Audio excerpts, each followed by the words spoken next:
নমস্কার বন্ধুরা, আমি রুম্পা।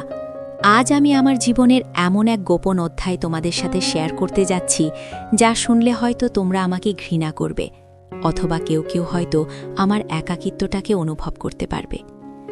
প্রতিটি মানুষের জীবনেই কিছু না বলা কথা থাকে, কিছু ভুল থাকে যা চাইলেও শুধরানো যায় না। আমার গল্পটা তেমনই এক ভুলের গল্প। গল্পটি শুরু করার আগে অনুরোধ করব, যারা আমাদের চ্যানেলে নতুন, দয়া করে সাবস্ক্রাইব করে বেল আইকনটি ক্লিক করে দিন, কারণ আপনাদের একটি ক্লিক আমাকে সাহস যোগাবে আমার মনের এই ভারী বোঝা নামাতে। আমার নাম রুম্পা, বয়স ৩২-এর কোঠায়, দেখতে শুনতে বেশ সুন্দরী বলা চলে। আয়নার সামনে দাঁড়ালে এখনও নিজের দিকে তাকিয়ে নিজেই মুগ্ধ হই, কিন্তু এই মুগ্ধতা দেখার মতো মানুষটি আমার জীবনে থেকেও নেই। আমার স্বামী তানভীর মস্ত বড় ব্যবসায়ী। টাকার অভাব আমাদের কোনোদিন ছিল না, অভাব ছিল শুধু সময়ের। বিয়ের ৭টি বছর পার হয়ে গেছে, কিন্তু আমাদের কোনো সন্তান হয়নি। তানভীর সারাদিন অফিস, মিটিং আর ট্যুর নিয়ে ব্যস্ত, আর আমি পড়ে থাকি এক বিশাল ফ্ল্যাটের ৪ দেয়ালের মাঝে। নিঃসঙ্গতা যে মানুষকে কোন পথে নিয়ে যায় তা আমি হাড়ে হাড়ে টের পেয়েছিলাম যেদিন পলাশ আমাদের বাড়িতে কাজ করতে এলো। পলাশ গ্রামের সহজ সরল একটা ছেলে, বয়স বড়জোর ২২ বা ২৩ হবে। তানভীরই ওকে গ্রাম থেকে নিয়ে এসেছিল বাড়ির টুকটাক কাজ আর বাজারের জন্য। প্রথম আমি ছেলেটাকে খুব একটা খেয়াল করিনি। কাজের ছেলে মানে কাজের ছেলে, তার দিকে আলাদা করে তাকানোর কি আছে। কিন্তু দিন যত যেতে লাগলো, আমার একঘেয়ে দুপুরে পলাশ যেন এক নতুন চরিত্র হয়ে দাঁড়ালো। ছেলেটা খুব পরিশ্রমী, ফর্সা না হলেও ওর গায়ের রঙে একটা তামাটে আভা ছিল। গ্রামের খেটে খাওয়া শরীর, তাই মাংপেশিগুলো বেশ সুঠাম। একদিন দুপুরের ঘটনা, তখন শ্রাবণ মাস, বাইরে ঝুম বৃষ্টি। তানভীর ঢাকার বাইরে, আমি ড্রয়িং রুমে বসে অলস সময় কাটাচ্ছি। হঠাৎ পলাশ বাজার করে ভিজে চুপসে ঘরে ঢুকল। ওর পরনে ছিল একটা পাতলা সাদা টি শার্ট, বৃষ্টির জলে সেটা শরীরের সাথে একেবারে লেপ্টে ছিল। ওর বুকের গড়ন আর হাতের পেশিগুলো স্পষ্ট বোঝা যাচ্ছিল। ও যখন বাজারের ব্যাগটা নামিয়ে রাখছিল, আমি আর চোখে ওর দিকে তাকালাম। আমার বুকের ভেতরটা কেমন যেন ধক করে উঠল। এত বছর ধরে আমি একজন পুরুষের ছোঁয়া বা মনোযোগের জন্য কাঙ্গাল হয়েছিলাম। আজ হঠাৎ বাড়ির কাজের ছেলেটার দিকে তাকিয়ে আমার শরীরের ভেতর অদ্ভুত এক শিহরণ খেলে গেল। এটা ছিল আমার প্রথম ভুল। আমি নিজেকে সামলে নিয়ে বললাম, পলাশ, তুই তো ভিজে গেছিস, যা গিয়ে গা মুছে নে, ঠান্ডা লাগবে। পলাশ লাজুক হেসে মাথা নিচু করে বলল, জি ম্যাডাম, এক্ষুনি যাচ্ছি। ওর সেই হাসিটা ছিল বড্ড পবিত্র, কিন্তু আমার মনে তখন অপবিত্র চিন্তার আনাগোনা শুরু হয়ে গেছে। সেদিন থেকেই শুরু। আমি কারণে অকারণে পলাশকে ডাকতাম। কখনো বলতাম, পলাশ, ফ্যানটা একটু মুছে দে তো। কখনো বলতাম, পলাশ, আমার এই ভারী সুটকেসটা একটু নামিয়ে দে। ও যখনই কোনো ভারী কাজ করত, ওর গলার রগ ফুলে উঠত, কপালে বিন্দু বিন্দু ঘাম জমত। আমি নির্লজ্জের মতো ওর সেই ঘামে ভেজা শরীরের দিকে তাকিয়ে থাকতাম। আমার মনে হতো, ইস, তানভীর যদি এমন হতো। তানভীরের তো ভুঁড়ি হয়েছে, শরীরের যত্ন নেওয়ার সময় নেই তার, আর এই ছেলেটা যেন জীবন্ত ভাস্কর্য। সম্পর্কটা মোড় নিল এক লোডশেডিংয়ের দুপুরে। প্রচণ্ড গরম, জেনারেটর নষ্ট হয়ে আছে। আমি বেডরুমে শুয়ে আছি, গরমে অস্থির অবস্থা। পলাশকে ডাকলাম এক গ্লাস ঠান্ডা শরবত বানানোর জন্য। ও শরবত নিয়ে এলো। আমি ইচ্ছে করেই নাইটিটা একটু অবছালো করে রেখেছিলাম। আমার উদ্দেশ্য ছিল ওর প্রতিক্রিয়া দেখা। পলাশ গ্লাসটা হাতে নিয়ে আমার খাটের পাশে এসে দাঁড়ালো। ওর চোখ আমার দিকে পড়তেই ও থতমত খেয়ে গেল। হাত কাঁপতে লাগলো ওর।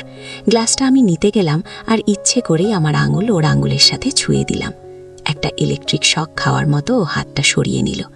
আমি হেসে বললাম, কি রে, ভয় পাচ্ছিস কেন? আমি কি বাঘ না ভাল্লুক? ও তোতলে বলল, না না ম্যাডাম, গরম তো তাই। আমি গ্লাসটা পাশে রেখে উঠে বসলাম। তারপর একটু গম্ভীর হয়ে বললাম, পলাশ, আমার মাথাটা খুব ধরেছে, একটু টিপে দিবি? ও অবাক হয়ে তাকালো। বাড়ির কাজের ছেলে ম্যাডামের মাথা টিপবে, এটাও ভাবতেই পারছিল না। ও আমতা আমতা করে বলল, ম্যাডাম, সাহেব জানলে। আমি ওকে থামিয়ে দিলাম। একটু কড়া গলায় কিন্তু চোখে ইশারা রেখে বললাম, সাহেব কি এখন বাড়িতে আছে? আর আমি বললে দোষ কি? আয়, টিপে দে। এটি ছিল আমার ইমোশনাল ব্ল্যাকমেল। আমি জানতাম ও আমার কথা ফেলতে পারবে না।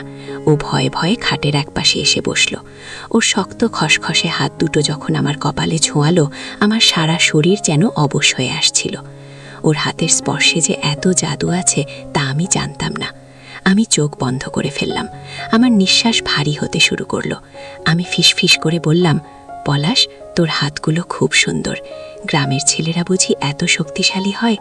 ও কোনো কথা বলল না, শুধু ওর নিঃশ্বাসের শব্দ শুনতে পাচ্ছিলাম। ও নার্ভাস ছিল, কিন্তু আমি বুঝতে পারছিলাম ও নিজেও একটা ঘোরের মধ্যে চলে যাচ্ছে। একটা যুবতী নারীর এত কাছে বসে তাকে স্পর্শ করা ওর মতো বয়সের ছেলের জন্য এটা ছিল আগুনের মতো। কিছুক্ষণ পর আমি বললাম, ঘাড়টা খুব ব্যথা করছে, একটু ঘাড়ে হাত বুলিয়ে দে না। ও যন্ত্রের মতো আমার কথা শুনছিল। যখন ও আমার ঘাড়ের কাছে হাত দিল, আমি আর নিজেকে ধরে রাখতে পারলাম না। আমার ভেতর জমে থাকা দীর্ঘদিনের তৃষ্ণা যেন বাঁধ ভেঙে বেরিয়ে আসতে চাইল। আমি হুট করে ওর হাতটা ধরে ফেললাম। ও চমকে গিয়ে হাত ছাড়াতে চাইল। ম্যাডাম, কি করছেন? আমি ওর হাতটা আমার গালে চেপে ধরলাম। ওর চোখের দিকে তাকিয়ে বললাম, পলাশ, তুই আমাকে একটুও পছন্দ করিস না? আমার এই প্রশ্নেও পাথর হয়ে গেল। আমি বুঝতে পারলাম ও ফাঁদে পড়ে গেছে। আমার এই অসহায় চাউনি আর আবেদনের কাছে ওর পুরুষত্ব হার মানতে বাধ্য। এরপরের ঘটনাগুলো খুব দ্রুত ঘটতে লাগলো। আমি রোজ দুপুরে ওকে কোনো না কোনো অজুহাতে আমার ঘরে ডাকতাম, কখনো মশারি টাঙানোর নাম করে, কখনো বা পায়ে ব্যথা করার ভান করে। ও বুঝতে পারছিল এটা অন্যায়, এটা পাপ, কিন্তু ও নিজেও আমার প্রতি দুর্বল হয়ে পড়েছিল। আমার শরীরের গন্ধ, আমার নরম স্পর্শ ওকে পাগল করে দিচ্ছিল। একদিন তানভীর ফোন করে জানালো সে ফিরতে আরও 2 দিন দেরি করবে। সেদিন রাতে আমি পলাশকে আমার ঘরে ডাকলাম। বললাম, আমার একা লাগছে, তুই দরজাটা লক করে দিয়ে আমার কাছে এসে বস। ও প্রথমে রাজি হয়নি, বলেছিল, ম্যাডাম, এটা ঠিক না, আমি গরিব মানুষ, আমার পেটে লাথি মারবেন না। আমি তখন কেঁদে ফেলি। এই কান্নাটা ছিল আমার অস্ত্র। আমি বললাম, তুই কি দেখছিস না আমি কতটা একা? তুই যদি আমার পাশে না থাকিস আমি মরে যাব পলাশ। আমার কান্না দেখে ও গলে গেল। ও ধীর পায়ে আমার কাছে এসে বসল। আমি ওর হাত দুটো নিজের হাতের মধ্যে নিলাম। সেই রাতে বাইরে বৃষ্টি ছিল না, কিন্তু আমাদের মনের ভেতরে তুফান চলছিল। আমি ওর দিকে তাকালাম। ওর চোখের মণিতে আমি আমার প্রতিবিম্ব দেখতে পাচ্ছিলাম। আমি নিজের ওপর আর নিয়ন্ত্রণ রাখতে পারলাম না। ওর সুঠাম বুকের দিকে তাকিয়ে আমার শরীরে কি যেন এক উত্তেজনার সৃষ্টি হলো। আমি নিজের ওপর আয়ত্ত হারিয়ে ওর কোমরে হাত দিয়ে ওকে আমার শরীরের সাথে চেপে ধরলাম। ও প্রথমে শরীর শক্ত করে রেখেছিল, কিন্তু আমার শরীরের উষ্ণতা ওকে গলিয়ে দিল। আমি ওর বুকে মুখ রাখলাম। ওর হৃৎপিণ্ডটা হাতুড়ির মতো পিটপিট করছিল। আমি ওর চিবুক ধরে ওর ঠোঁটের দিকে তাকালাম। তারপর যা হলো তা কেবল ইতিহাস। সামাজিক মর্যাদার দেয়াল ভেঙে আমরা দুজন ভেসে গেলাম এক নিষিদ্ধ সুখের সাগরে। সম্পর্কটা এখানেই থেমে থাকেনি, এটা নেশার মতো হয়ে গেল। তানভীর বাসায় থাকলে আমরা ইশারায় কথা বলতাম। তানভীর অফিসে গেলেই আমাদের রাজত্ব শুরু হতো। পলাশ এখন আর সেই ভীতু ছেলেটা নেই। ও এখন আমার চোখের ভাষা বোঝে। আমি রান্নাঘরে থাকলেও ও মাঝে মাঝে এসে পেছন থেকে আমাকে জড়িয়ে ধরে। এই যে ভয়, এই যে ধরা পড়ার আতঙ্ক, এর মধ্যেই যেন এক অদ্ভুত আনন্দ ছিল। আমি জানি সমাজ এটাকে নোংরা বলবে, বলবে বাড়ির গিন্নি হয়ে কাজের ছেলের সাথে, ছি। কিন্তু আমার মনের খবর কে রাখে?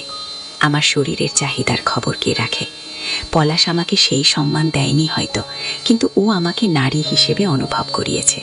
ওর ওই শক্ত আলিঙ্গনে আমি খুঁজে পেয়েছি আমার হারানো যৌবন। তবে সব ভুলেরই একটা মাসুল থাকে। আমি জানি না এই সম্পর্কের শেষ কোথায়। পলাশ হয়তো একদিন বিয়ে করে চলে যাবে, কিংবা তানভীর সব জেনে যাবে, কিন্তু যতদিন এটা চলছে আমি এই নিষিদ্ধ সুখটুকু ছাড়তে পারছি না।